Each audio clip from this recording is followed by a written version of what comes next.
तो दोस्तों आज की इस वीडियो में हम लोग बात करने वाले हैं अष्टावक्र गीता के बारे में। तो दोस्तों अष्टावक्र गीता भारतीय अध्यात्म का शिरोमणि ग्रंथ है, मतलब सबसे बड़ा ग्रंथ में से एक है जिसकी बराबरी कोई अन्य ग्रंथ नहीं कर सकता है। आत्मज्ञान प्राप्त करने की अनेक विधियां होती हैं, जैसे ज्ञान, कर्म, भक्ति, योग, प्रार्थना, ध्यान। इन सब से मनुष्य को आत्मस्वरूप का बोध होता है। बहुत सारे धर्मों में बहुत प्रकार की तरीके बनाए गए हैं इस आत्मस्वरूप को पाने के लिए, लेकिन अष्टावक्र सीधे अज्ञान पर प्रहार करते हैं। ये किसी भी विधि, क्रिया, पूजा, प्रार्थना, ध्यान, कर्म, भक्ति, भजन कीर्तन, हठ योग इत्यादि में से किसी को भी आवश्यक नहीं मानते हैं। इनका मानना है कि ये सभी क्रियाएं मात्र भटकाने वाली होती हैं। क्रिया मात्र अहंकारवश अपनाई जाती हैं और वह अहंकार को बढ़ाती हैं, जिससे आत्मज्ञान में बाधा उत्पन्न होती है। ये सभी क्रियाएं आडंबर तथा दिखावा मात्र हैं,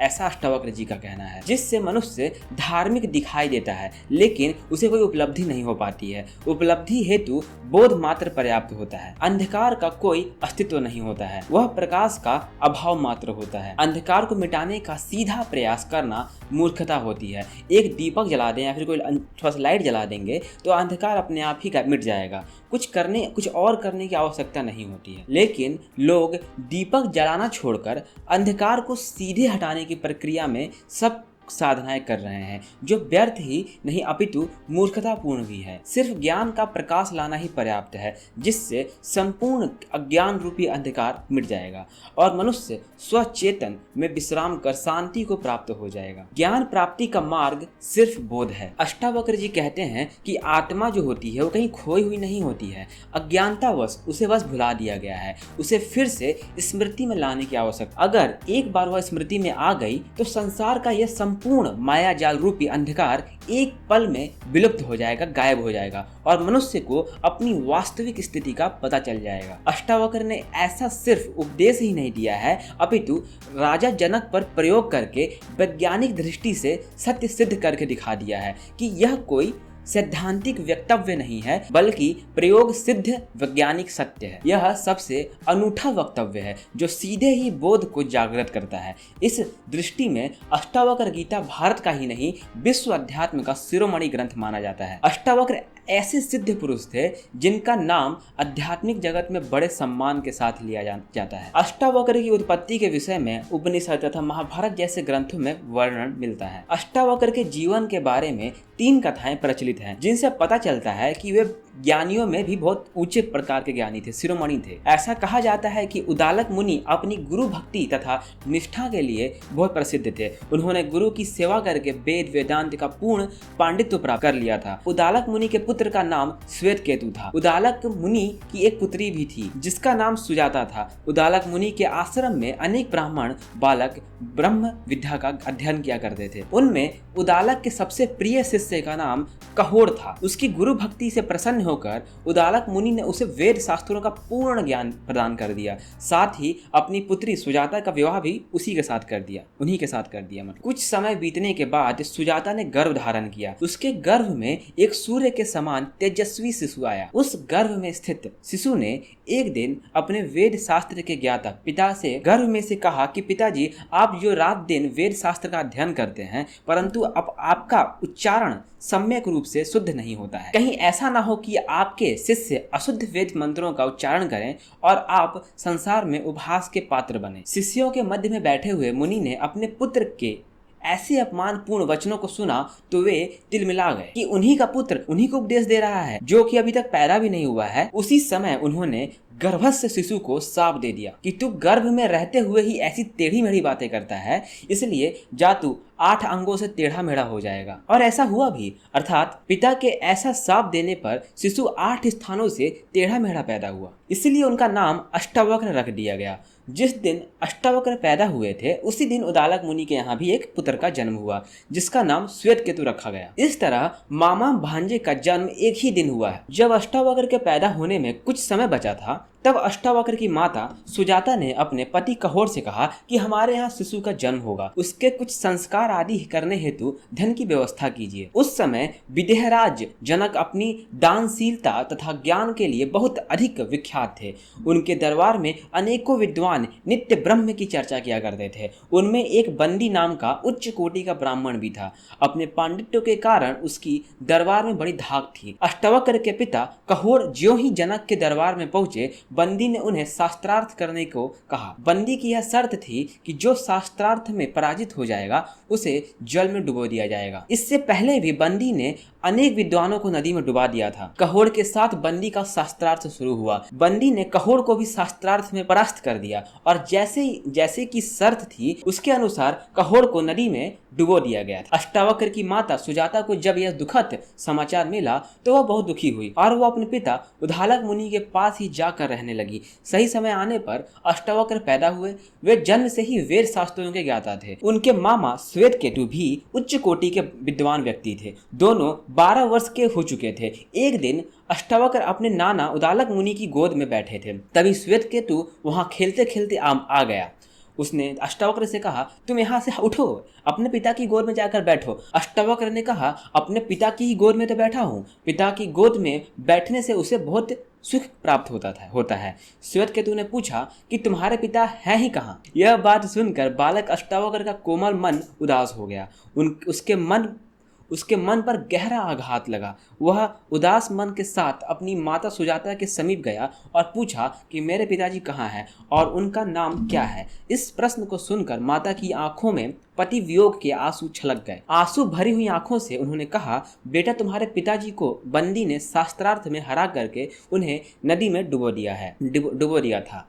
मैं ऐसी अभागिन हूँ जो तुम्हें तुम्हारे पिता के दर्शन भी नहीं करा सकती। अपनी माँ द्वारा अपने पिता के विषय में यह बात जानकर अष्टावक्र के मन में तीव्र रोष उत्पन्न हुआ और प्रतिशोध की भावना जागृत हुई। विदेहराज जनक का पता पूछते हुए अष्टावक्र उनके दरबार की तरफ निकल पड़े। उनके मामा श्वेतकेतु भी उनके साथ साथ गए। दोनों जनकपुरी पहुंचे। दोनों यज्ञशाला की ओर जा ही रहे थे कि उधर से राजा जनक की सवारी भी हाथी पर आ रही थी। अष्टावक्र एवं श्वेतकेतु दोनों राजमार्ग के बिल्कुल बीच में चल रहे थे। राजा के सेवक बालकों को मार्ग से हटाने का प्रयास करने लगे तो अष्टावक्र ने निडरता पूर्वक कहा कि नहीं राजा से भी पूर्ण ब्राह्मण को मार्ग मिलना चाहिए, क्योंकि ब्राह्मण जन्म से ही गुरु होते हैं। महाराज जनक यह सारी वार्तालाप बहुत ही ध्यान पूर्वक सुन रहे थे। तत्पश्चात अष्टावक्र तथा श्वेतकेतु यज्ञशाला के द्वार पर पहुंचे तो द्वारपाल ने उन्हें बालक समझकर रोक दिया और कहा कि बालक अंदर नहीं जा सकते हैं, यहाँ सिर्फ वृद्धों का ही प्रवेश होता है। अष्टावक्र ने ओजस्वी स्वर में कहा कि सिर के बाल सफेद हो जाने से कोई वृद्ध नहीं बन जाता है। बालक होने पर भी अगर किसी को परम सत्य का ज्ञान हो तो वास्तव में वही समझदार, वही बुद्धिमान व्यक्ति होता है। राजा जनक उन दोनों बालकों के पीछे पीछे ही चल रहे थे और वे उनकी सारी बातें सुनते चल रहे थे। अष्टावक्र ने राजा की तरफ देखकर कहा कि मैंने आपके विषय में बहुत सुना है। यह भी सुना है कि एक बंदी नाम का ब्राह्मण विद्वानों से शास्त्रार्थ करता है और शर्त भी होती है कि उससे जो शास्त्रार्थ में पराजित हो जाए उसे जल में डुबो दिया जाता है। मैं उसी बंदी नामक ब्राह्मण से शास्त्रार्थ करने की इच्छा रखता हूँ। शर्त भी मुझे मान्य है। इसके बाद अष्टावक्र और बंदी का शास्त्रार्थ प्रारंभ हुआ। अष्टावक्र ने अपने तीक्ष्ण तर्कों से बंदी को पराजित कर दिया। अब शर्त पूर्ण करने की बात आई तो अष्टावक्र ने कहा, मैंने सुना है कि आज तक आपने अनेक ब्राह्मणों को जल में डुबो दिया है। शर्त के अनुसार मैं भी आपको जल में डुबो दूं, पर मैं ऐसा नहीं करूंगा। आपने ऐसा क्यों किया? आप इसका कारण मुझे बताइए, ऐसा अष्टावक्र जी ने पूछा बंदी से। उसी समय बंदी ने विनम्र भाव से कहा, ब्रह्मज्ञानी बालक, ब्राह्मणों को जल में डुबोने का तात्पर्य कुछ दूसरा ही था। वह यह था कि मैं वरुण का पुत्र हूँ। मेरे पिता वरुण अपनी विभावरी नामक नगरी में एक विशेष प्रकार का यज्ञ कर रहे हैं। उस यज्ञ में पृथ्वी के विद्वान ब्राह्मणों की परम आवश्यकता थी। मैंने ब्राह्मणों को जल में डुबोकर मारा नहीं है, बल्कि वे सब मेरे पिता के यहाँ यज्ञ पूर्ण करा रहे हैं। यज्ञ पूर्ण होने पर वे सभी पुनः पृथ्वी पर वापस आ जाएंगे और हुआ भी कुछ ऐसा ही। समय आने पर सभी ब्राह्मण अपने अपने घरों को वापस आ गए, लौट आए। उक्त कथा इसी तथ्य को प्रकट करती है कि अष्टावक्र का ज्ञान पुस्तकों, पंडितों तथा समाज से अर्जित किया हुआ नहीं था, अपितु पूरा का पूरा वह स्वयं लेकर पैदा हुए थे। अष्टावक्र के बारे में जो दूसरी कथा ज्ञात है वह यह है कि जब वे 12 वर्ष के थे तब राजा जनक ने देश के सभी बड़े बड़े विद्वानों को बुला करके एक सभा आयोजित की, जिसमें तत्व ज्ञान पर शास्त्रार्थ रखा गया। इस सभा में यह भी घोषणा की गई कि जो विजयी होगा उसे सींगों पर सोना मड़ी हुई 100 गायें दी जाएंगी। शास्त्रार्थ में भाग लेने हेतु देश देशांतर के बड़े बड़े विद्वान एकत्र हुए, जिसमें अष्टावक्र भी अपने पिता के साथ सभा में सम्मिलित हुए। शास्त्रार्थ शुरू हुआ और दीर्घ काल तक चलता रहा। तत्व ज्ञान पर चर्चा हो रही थी। संध्या काल को अष्टावक्र को यह पता चला कि उनके पिता सभी पंडितों से तो जीत गए, लेकिन एक पंडित से हार रहे हैं। यह सुनकर अष्टावक्र भी राजा जनक के दरबार में पहुंचे। सभा में उपस्थित सभी जन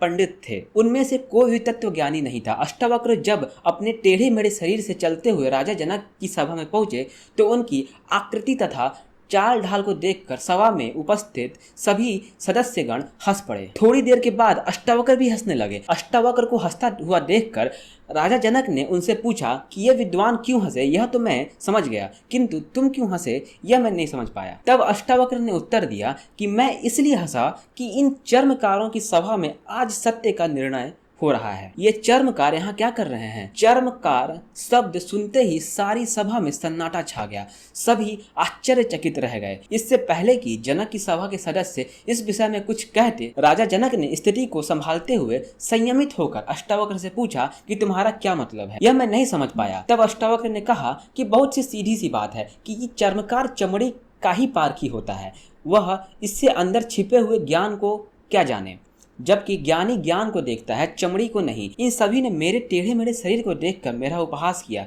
ये चमड़ी के अच्छे पारखी हैं, अतः ये ज्ञानी नहीं हो सकते हैं। हे राजन, जैसे मंदिर के टेढ़ा होने से आकाश टेढ़ा नहीं होता है और मंदिर के गोल होने से या लंबे होने से आकाश गोल तथा लंबा नहीं होता है, क्योंकि आकाश का मंदिर से कोई संबंध नहीं होता है, वैसे ही आत्मा का भी शरीर के साथ कोई संबंध नहीं होता है। आत्मा सर्वत्र है और सभी में नित्य रहने वाली है, जबकि शरीर अनित्य है। शरीर के गुण धर्म आत्मा के कभी भी नहीं हो सकते। ऐसा सुनकर राजा जनक बड़े प्रभावित हुए। वे अष्टावक्र के चरणों में गिर पड़े। उन्होंने अष्टावक्र को आत्मज्ञान का उपदेश प्रदान करने के लिए अपने महल में आमंत्रित किया। अगले दिन जब अष्टावक्र राजा जनक के दरबार में पहुंचे तो जनक ने उन्हें सिंहासन पर बिठाया और स्वयं उनके चरणों में बैठे तथा शिष्य की भावना से अपनी इच्छाओं को इस 12 वर्ष के बालक अष्टावक्र से समाधान कराया। इन्हीं जिज्ञासाओं का समाधान जनक अष्टावक्र संवाद रूप में अष्टावक्र गीता है। और कुछ है क्या?